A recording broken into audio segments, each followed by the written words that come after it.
up, y'all? I'm sure y'all how I made this backrooms video that y'all can find on TikTok or YouTube Shorts if y'all have seen it. This is my tutorial. Yes, I finally made a tutorial. I'm making it right now. Finally, wow. This is how I made this video. Basically, it was just running, saying, yeah, I'm so cooked. This is how I made this backrooms thing, project, per se. First, I started with a plane. I don't remember if I used the default cube or deleted it because I used it as a wall. You could use that as a wall.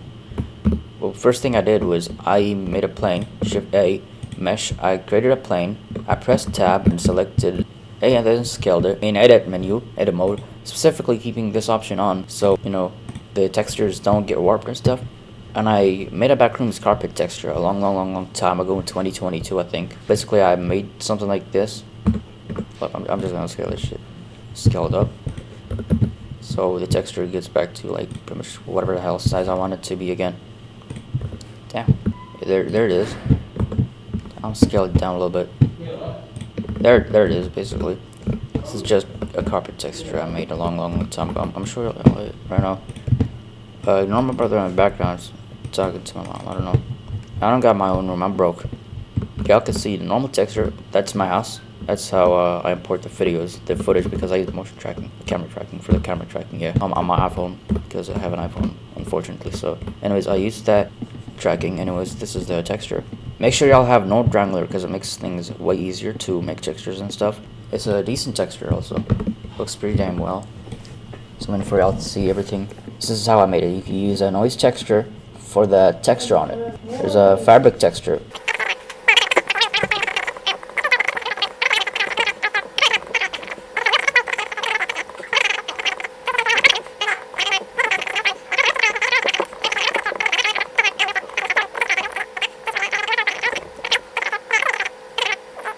Oh yeah, the ceiling, I made that with a plane. Yeah, and also the ceiling tile is a popcorn ceiling texture you see on it. Connected to a bump with a decent amount of strength, so it gives it like bumpiness. You know, the lights, it's a plain texture with emission on it. What the hell does everything? Yeah. I made it long so I could just see it from above, but that doesn't matter. Even the walls too. That's my house. That's the outside of my house. Anyways, then the ceiling, I just used an array to copy it. I'm sure I'll like in a different project real quick. The walls are texture with color. It's principal BDSF. There's a plaster wall texture. I imported it. Blender kit. I just imported materials. You search up a material that you want, and you could do that if you want to import materials from there. This is a normal one.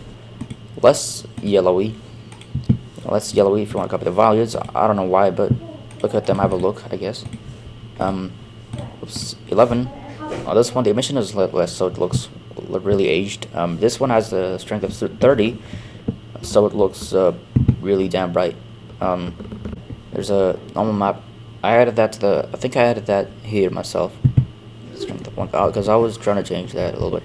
Now this, I was gonna use a map to change the color of the wall. I decided to give up on that, but I didn't connect the base color to the plaster wall color. This is a random plaster wall texture I found them. But okay, by the way, not like a specific one. I don't know. You could use the same one. It's called plaster wall material, I think, if you want to use the same texture. And the scaling, I just went on a UV map and scaled it all before I like started copy pasting the wall everywhere and changing the shape. Anyways, the principle of it. I changed the color myself here, yellow, green, blue, whatever. Make it weird. It's fun when you make it weird. And the lights too. You could make them different. You could change the color, make it really normal looking backrooms. I don't know. This looks like very modern backrooms. Like the colors of the lights aren't like aged and stuff. You can make it blue. You could. That's creepy. Yeah. You do whatever. You could copy lamps and change them. You could just copy a light, put it somewhere else. Go to the textures, add a new material. Get it the first one. Add something, and then just make it an emission texture. You know, you could change that from here too if you just want to do that instead of using that, and then just add a different color. That's how you could just kind of quickly, I don't know what the hell I'm yapping. Anyways, make a random weird different light if you want to make a different light that looks different for whatever case. It's just some little details, details on how these are just details. Anyways, these are just details, basically a little bit of details in there. Okay, this is a broken lamp I just added there for more detail. Also, as y'all heard, details. Most of this is just details, actually. And then the other part after this, goddamn, this looks really weird. Let's make a new project so y'all could learn from it. I'm gonna make something here. 4, 5, 6, 7. Okay. Now this is the ceiling tile. I'm gonna go ahead and editing mode.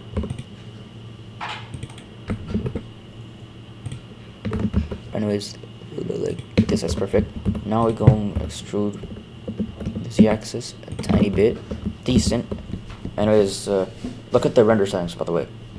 I made a preset for myself, but these are things that are important also that you gotta know. Select Cycles as render engine. Make sure it's on GPU compute. This is what the noise threshold I use. You could make it different. Like in darker scenes, I use like this, but like it takes longer to render. By the way, I use the denoiser open image denoise, albedo normal, accurate, high, and use GPU for denoising. I use like 300 to 400 samples, sometimes like 130, which is like a long time ago, because I render at a really high resolution. This is 1440p. These are just simple settings. You should probably use color depth 16 bits. Yeah, this motion blur. After you import like a footage for like tracking, clear keyframes. There's clear keyframes, so it just completely removes the shutter keyframes, like any keyframes. So make that set to on frame. Shutter, set that to like 1 or just something high. That's for motion blur. That makes it like super realistic. As y'all can see in my animations, there's a lot of motion blur. Persistent data, enable that. That is something you gotta enable by yourself because it's not enabled by default. I don't know why.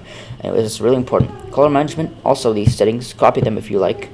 I used these settings like a really long time ago. I made this up myself. When I made this shit in 2022, you gotta also go ahead, edit, preferences, system. Make sure you use optics or CUDA if you have NVIDIA GPU. Open API if you have like. Actually, I don't know really what you have to use for AMD. Honestly, ceiling texture, import a ceiling texture for that. Now we select this. We get it a different texture. Anyways, let's add a plane. Now this is gonna be the light source. Let's move it on the z-axis. Let's move it like a tiny bit on the z-axis that it just kind of fits smoothly like that. And that is perfect. Move it right over here. Tab 3. Select this corner. Tab 2 actually, and then move it so it perfectly fits like that. Wow. Assign a texture. I'm gonna change it from personal BSF to emission. We're gonna set this to like 30 or something. Whoops. What did I do wrong? Oh, this is the evil bump node. What if I add the factor to no instead? Okay, the noise texture is evil. You found it. The noise texture is evil. Why is it piss colored? What the hell did? Okay, basically you have a ceiling now, and you have a ceiling, you have carpet, you have a light. Now what you could do is change the color of the light instead of the wall to make the things kind of tinted, the room kind of tinted. And now you could also do something like this where you go up, select the wireframe, things like that. So you could just that's how I did this. So I could just import. So I could just duplicate the lights on, move them easily. That's how I made my Backrooms projects really fast a long time ago. Y'all get the gist of it, right? I think so. I think it's a little too big. The ceiling is a little too big. This is like everything. I'm gonna move it up now. These are all the walls. Now we made some backrooms. And just copy the walls and do whatever you want. Change stuff around. I think the carpet is a little too big now. Yeah. Texture on the carpet, make it more realistic. Change the emission to 25. I'm gonna do that because I want it to be a little bit darker.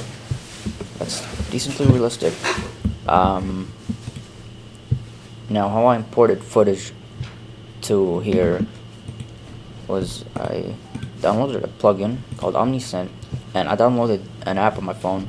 I don't have my phone right now. Remember, I don't know where the hell it went. Anyways, there's an app called Omnicamera, I think, mcyt. I use a paid version for it. There's a subscription that you could pay inside of it if you want to import audio too and more features in the tracking. That's how I made the audio also with my videos, because I record the audio with the tracking video too at the same time. That's how I got the audio too. This looks decent. This is cool. Anyways, this is how I made my projects. I made the Stanley Parables kind of themed backrooms, themed on a map I seen Portal 2. There's a map by somebody. It's Home Depot, called Home Depot, I think. Home Depot. It's basically like the Stanley Parable for some reason. A backrooms looking map. I made this a while back. For this object, the ceiling, I just kind of imported an object. I didn't make this myself, but it's a pretty damn good object. So I learned later how to do stuff like that. You could model your own ceiling lamps like that. Also, if you wanna make it super realistic, I made some of these turned off. Some of them I made turned on. Some of these are turned off around here. Yeah, it's like how it is in Stanley Parable 2. Also, I mean the Stanley Parable, not the Stanley Parable 2. Maybe both. I don't know. Stanley Parable 2 has it? Does it exist yet? The windows, I did that myself. Also, with an object for the window frame. It's kind of like it is how it is also in the Stanley Parable. It's animation texture, something like that. And the real Stanley Parable, it's just basically the backrooms, but it's Stanley Parable basically. When you import footage, you might notice that the camera is like at a random place instead of whatever the hell you want it to be, or you want to move the camera somewhere else. And the house thingy, you could also scale your stuff, place an empty, and you just move it around. Hold up, get it close to your camera. After you move it close to your camera, you basically parent to so basically you see I parented the camera and the scan inside the empty. I parented to the empty so I could just move stuff, and then also scale it if you want to make it more realistic. It scales the camera and the object thing there. But then after you move it around, you could also build backrooms based on this if you import shit like that and want to do that, the scan. And what it did also after that, I would just grab it, Z, move it down so it's just hidden. The object, not the camera or anything else, just the house object. Or you could just delete it if you wanna, but I just like moving it down, so I just keep it. And so if I wanted to change something more for reference, so I could reference it, the scale and all that, you could do that. But also, there's some lens players. You could get that from Blender Kit, I think. Our compositing note, you could get notes from there. But in this project, I didn't use that. You could use that. I use that sometimes. I made these a really long time ago. I also use the same technique I did for the carpet, for the stains and marks on the ceiling tile here to make this super realistic. That's why this project is super damn creepily realistic. Like, bro, damn. Why is the grid there? Anyways, super damn good. I love this project so much, dude. Anyways, here's the recreation of the backrooms image. My recreation of it a long time ago. You can see there's a couple of cameras because I did a lot of things.